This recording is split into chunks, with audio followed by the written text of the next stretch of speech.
The third highest ranking official in Donald Trump's Department of Justice just had a bar complaint filed against him for helping create that nonsense $1.776 billion fund that would have paid money out to his former clients. That's not just a conflict of interest. I mean, that's the textbook definition of one. And we're going to talk about. With Trump continuing to flail over Algaegate, claiming that elusive vandals have destroyed his precious perfect reflecting pool renovation, the question everybody is asking is, if this elusive slit truly exists, why haven't we seen it? Why haven't we seen some evidence? And that is exactly what Donald Trump was asked today. Let's put it this way. When you have a 350, I think it's 350, not 250, a 350-foot slit from one end to the other, you think that's proof? You think that's proof? Reporters have been down there today looking for that slit that you mentioned, and there's no evidence. All you'd have to do is see the Parks Department. They'll show it to you. Or see the secretary. But I saw it. They cut it. They cut it very violently. The same thing with the floor. They cut it. And then they lifted it. They pulled it. And that's what it is. So let me get this straight. We had a 250-foot slit that turned into a 300-foot slit, that just turned into a 350-foot slit, and all we have to do is ask the park department because it's definitely totally there, only no one has actually released a single video or photo of that slit, even though doing so would provide irrefutable evidence of what Donald Trump is saying. Do I have that right? Let me ask you all, if that slit existed, do you really think that Donald Trump wouldn't be blasting it across the internet like his life depended on it? This is a guy who is so desperate to disparage the left that he will post AI videos of liberal protesters marching at the No Kings protest getting shit dumped on their heads. But for some reason, he's being circumspect with a video that incriminates left-wing vandals purportedly destroying his prize reflecting pool renovation. Tell you what, if you believe that, then I beg of you, hang up the phone immediately the next time a Nigerian prince calls you with the deal of a lifetime. In fact, Trump was pressed on releasing these photos. Here's what he said. So they were going to spend $400 million. I spent 10. They were going to spend 4 years. I spent 2 months, maybe less. And I have a better product. Now, I can't help it if somebody goes in with a knife and starts hacking it up. And we also have pictures of it. You know, we have Can you pictures. release the photos? We've been Yeah, at the asking right for that. time you'll see it. You'll see it in court. You'll see it in court. But all you have to do is call the Parks Department. Call the Department of Interior, and I don't know if their lawyers will allow you to speak to them because, you know, you write fake news. But call the Interior Department, and I understand they've arrested 5 people, and they have another 5 people that are under investigation. We'll see them in court. Got it. Very responsible of Trump to wait for the court case, because if there's one thing we know about the president, it's that he is very responsible not to release any information during an ongoing investigation. Except when he's claiming that unarmed Americans shot and killed by ICE agents are domestic terrorists within 5 minutes of the shootings. But yes, other than that, very responsible when he wants to protect the sanctity of ongoing investigations. Just a quick note here to say that if you appreciate my work, which is and always will be 100% free, a small ask is if you could please pre-order my new book, The Day After, which explores how Democrats must finally wield power if they're fortunate enough to get it back. I'll also be on tour in DC, New York, and LA mid-July. You can grab tickets to the tour, and you can pre-order the book at the same link, which I'll put on the screen and in the post description of this video. You can also find them at briantylercohen.com/book. Again, I'll never paywall a single piece of content, but this is the one time that I'll ask for some support for a book that I really think meets this moment. Thanks so much. But then Trump digs in on these purported vandals by saying this. Are the contractors who did the initial work with the reflecting pool, are they to blame for the current condition, or is it the vandals? We had vandalism. No, vandals. You know, we have I think 290, 300-foot slit right through it, probably a box cutter or a knife of some kind. Or we had people lifting up the basic, it's not a lot of damage, but we'll probably have to let the water out and refix it. They went in there with a knife. I was just told by the people over at Parks, they have 5 people are arrested and 5 people are under investigation right now.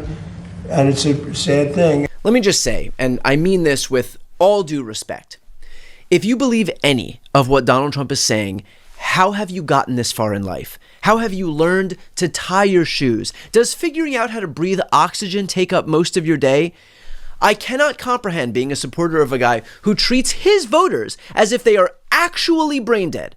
This is a lie so obvious, it rivals telling a 7-year-old that the tooth fairy is real, with the only difference being that the 7-year-old is smart enough to know that they're being lied to. But then Trump does what he does best and puts his scientist hat on and says this.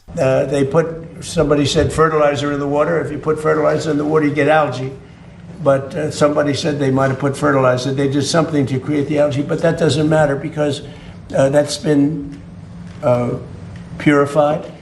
It's dead. Laying at the bottom, they're taking it out. They vacuum it out. They vacuum it very carefully out.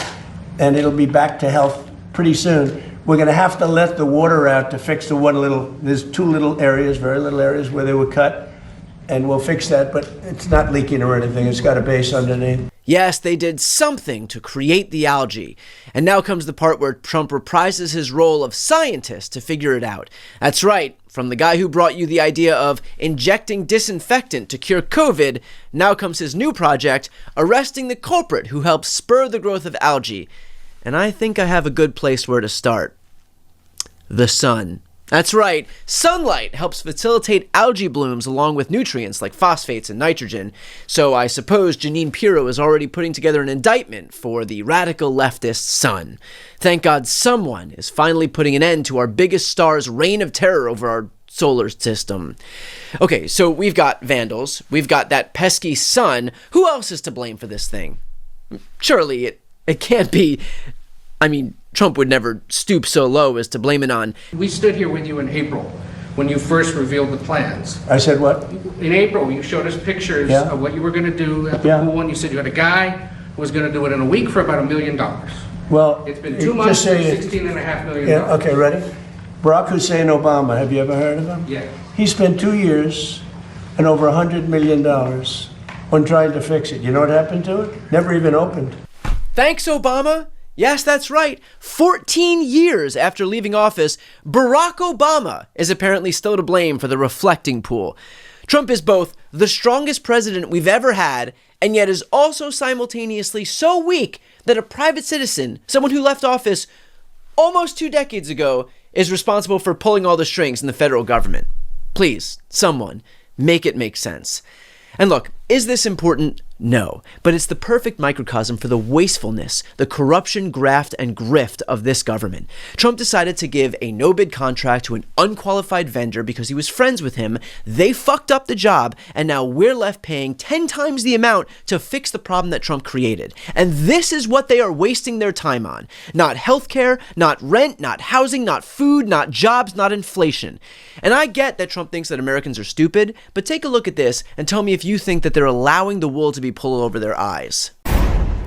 The pool was perfectly fine. We wasted all this money to, I guess, make it better, but it's not better. It's a crazy scene. What a waste. I've been riding by this reflecting pool for decades. I just can't believe that we are spending our money this way when there's so many higher priorities. Healthcare, childcare,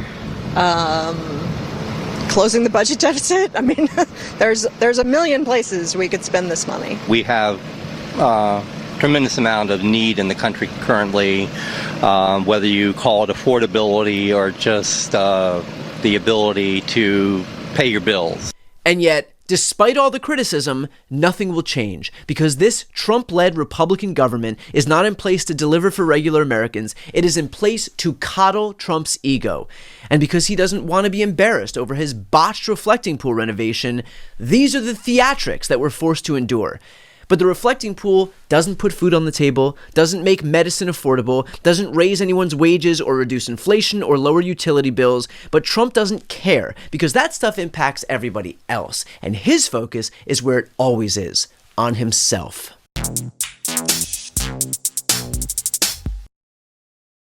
Before you go, I'm very excited to announce that I've written a new book titled The Day After: How to Wield Power in a Post-Trump World. The book explores what is, in my opinion, the single most important theme that we're dealing with in politics today and moving forward: power, specifically how Republicans abuse it and how Democrats refuse to wield it. This book explains how we got here and, more importantly, how we should finally wield power if we're fortunate enough to get it back. It is the blueprint for progressives who want to do far more than just restore the status quo. Please pre-order today by visiting the link in the episode description or go to briantylercohen.com/book. You can grab yours from any of the major retailers like Amazon or Barnes & Noble, or find an independent bookstore closest to you that's also listed on that website. Thanks so much for supporting independent media. As that great philosopher once said, stupid is as stupid does, and we're watching it on full display in a couple of courts about the anti-weaponization fund. The Trump administration and its beleaguered Attorney General, Todd Blanche, filed a piece of paper they did not need to file in the Eastern District of Virginia that actually unravels and exposes the entire conspiracy concerning the anti-weaponization fund and the slush fund that Donald Trump is trying to create that will be used against them and has been used against them in a Miami courtroom as a judge there tries to figure out whether there's been fraud on the court perpetrated by Donald Trump, Todd Blanche, Scott Bessent, the head of the Treasury, and Stan Woodward in the Department of Justice. See, when you think you're too smart and you're too smart by half, and you file something the court did not ask for in the Eastern District of Virginia, you better be careful it doesn't backfire in another related case. When you admit collusion and conspiracy in one case, of course, it's going to surface in another companion case, even if it's in another state. I'll explain it all to you right here on Legal AF. I'm Michael Popak, still traveling, but I'll be back in my home studio soon enough. And thank you to Canada and Montreal for the warm welcome you gave to my family and me for this Father's Day weekend. All right, let's get to the reporting. Eastern District, Virginia is Judge Brinkema. Southern District of Florida is Judge Williams. What do they have in common besides being federal judges who are appointed by Democrats? They also have in common that they have jurisdiction over aspects of the Jan 6 fund. Judge Brinkema is trying to determine in a court of law based on evidence whether the slush fund has really been put out of its misery or our misery. Has it really been terminated?